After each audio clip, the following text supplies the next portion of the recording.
Alrighty everyone, welcome back. I hope you're all having an amazing weekend. Happy Saturday everybody. We have a lot of things going over right now with The Mandalorian and of course everything related to Disney Star Wars and what's going on with the executives, the board members, and Bob Iger, the CEO, in the current shakeup over at Disney to really get things right with the Star Wars franchise.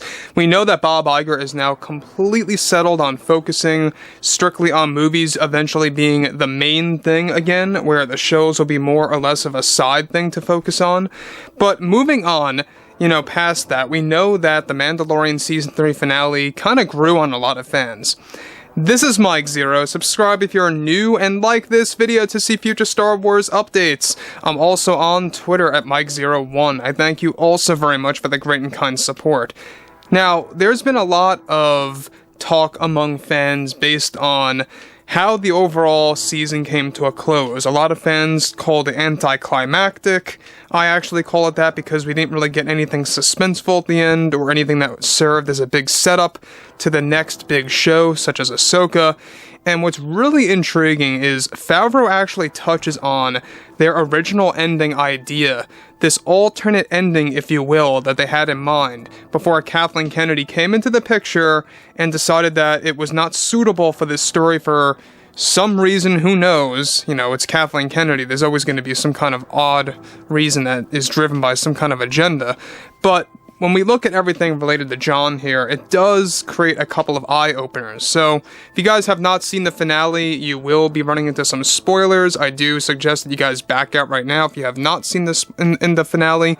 But let's get right into it, of course. Now, given that Favreau has been very much in touch with the fans, there's no doubt about that, but with Jon Favreau and Dave Filoni recently answering many fan questions related to The Mandalorian Chapter 24 and the backlash and fan criticism of Season 3 overall, Favreau went on to admit something he initially planned for the ending of Mando Season 3.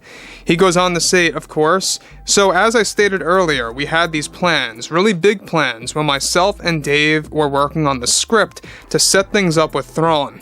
We had this original ending in the script before Kathy felt it needed to be changed well before we even began filming to have Thrawn appear before the Shadow Council and informing the Council about Project Necromancer.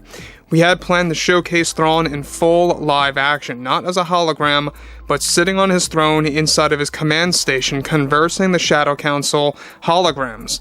It was here where we then wanted to transition to another setup between the credits rolling, where both Baylon and Shin, two new Dark Jedi that Dave Filoni is setting up for the new show, our two Dark Jedi that would be appearing in the Ahsoka show to be meeting with Thrawn before his throne and kneeling before him.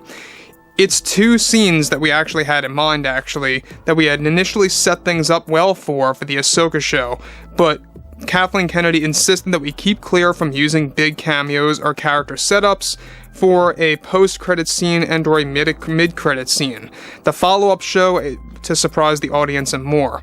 I didn't really agree with that at the time, but what can you do, In the industry, you always fall into creative issues, and this was certainly one of them that I had. So let me just stop right here for 1 second before Favreau has some other exciting things to talk about, is that basically these setups were meant to be a post-credit / mid-credit scene featuring Grand Admiral Thrawn. And you know what? This does make a lot more sense because it would have set things up for the Ahsoka show, it would have set up the villain, and it really would have set things up where fans could at least get a big shocker at the very end of Mando Season 3. This is exactly what they should have done, and Kathleen Kennedy jumping in and saying that cameos are not needed for the very ending and that it would only drive fans away and how that would only kind of ruin the surprise. I don't think so. If anything, you're going to hype the fans up more for the Ahsoka series because you're giving them a little sample about what's to come, right? But anyways, this was basically serving as like a two-part ending, where one was like a post-credit and one was like a mid-credit, so to speak. But there was an actual original ending before the post and mid-credits rolled, and this is where Favreau began to talk more about Moff Gideon. He had a couple of very interesting ideas, one of which made it to the script before it was initially canceled by Kathy and taken out of the overall story. So let's get into that. So he goes on to elaborate, it was very unfortunate that we did not get to tell the ending that we wanted, but we at least got to somewhat retell it in one of the later episodes surrounding the Shadow Council. We were also going to set up a big tease before the credits for Moff Gideon that originally was going to set up that one of his clones had survived from the tank explosions before we cut to the rest of the credits. We were going to zoom in on a hand laying on the floor where the fingers of Moff would begin to move before cutting to black. It was going to be this big suspense, you know, but Dave and I began thinking maybe we should sit on that one and decide later if he's really dead or not. It's something that Kathy also insisted upon us that we had agreed on. So that's interesting because that's something that they agreed on with Kathleen Kennedy, that maybe moving too fast with Moff Gideon surviving would be a mistake. And maybe it would have been, you know, because I know a lot of fans out there don't necessarily want Moff Gideon to keep on becoming one of those characters that are thought to be dead only to come back to life.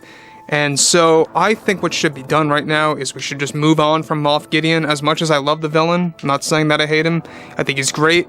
He really grew on me, especially in the finale, most of all. But I think it's best to just focus in on Thrawn this time around, and killing off Thrawn, or should I say killing off Gideon, in the finale would only make sense because they are moving things up the ladder to Grand Admiral Thrawn and the Shadow Council now. That's basically their game plan for, you know, the Ahsoka show. That's where things are moving. Now, again, John and Dave, or John here in this scenario, admitted that they are holding off on that reveal that maybe one of his clones survived because they're not quite sure how fans would react to that. So in part, basically the setup was Moff Gideon's survival was the true ending before the credits. Then you had a mid-credit scene where Thrawn is speaking to the Shadow Council, and then the actual post-credits was where Baylon and Shin would be walking up to Grand Admiral Thrawn on his actual throne. That was all cut from the script. It never got filmed. It never really happened. And so this was all because of Kathleen Kennedy, for the most part, jumping in and really kind of just insisting that this should not be done. This should not be put into the overall Mando Season 3 story. So I don't know what you guys have to say. Do you think that Mando Season 3's finale was anticlimactic? I mean, I would go as far to say as yes. As much as I like seeing Din Djarin and Grogu at peace, you know, just kind of hanging at home and just enjoying life, I think that we needed something more, you know, more of a climax, more suspenseful, that kind of sets things up for Ahsoka. It would have been, you know, something that would have really created more hype. That's my only opinion there. But overall, Jon Favreau did make a couple of good points here. It seems like the only piece that he agreed with Kathleen Kennedy on was surviving, you know, making Moff Gideon survive, essentially. And I could see their point of view on that. Maybe they don't want to overuse Gideon too much, or just keep on making him presumed to be dead, or, you know, captured or imprisoned, whatever have you. Stuff like that.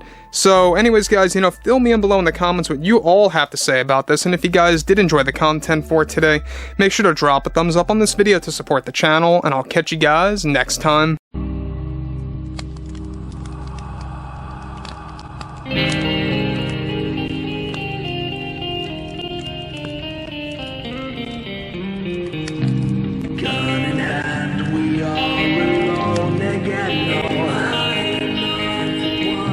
From night to moon, we hear them moans again.